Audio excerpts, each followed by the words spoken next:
if 388 were to pass in its form, none of this other stuff would really matter, right?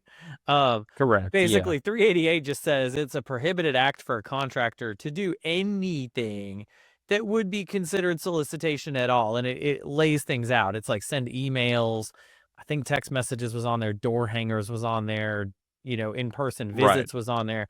So basically what it Hmm. stands for is the proposition of if you're not getting your customers from TV, from radio, from Or a billboards, billboard or a yard sign or or something. Yeah. maybe Facebook, right? You're not getting customers. Hmm. That's really what it stands for. You know, Exactly. Yeah. and storm or not, I don't care if you're listening to this podcast and you do all retail, good for you. But guess what?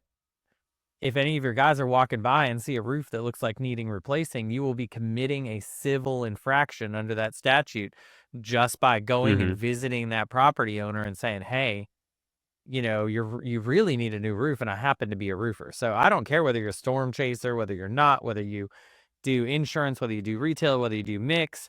388 essentially takes what you think is your constitutional right to go ahead and do business. And honestly, it puts you in the same world I'm in. And that's how I can tell you it is constitutional, right? Because as a lawyer, guess what? I can't do any of those things you're prohibited from doing under this bill. Right. And so, it's been upheld before. So that bill, if it were to pass, I suspect would survive a court challenge as well. So what's the status Sure. on that bill?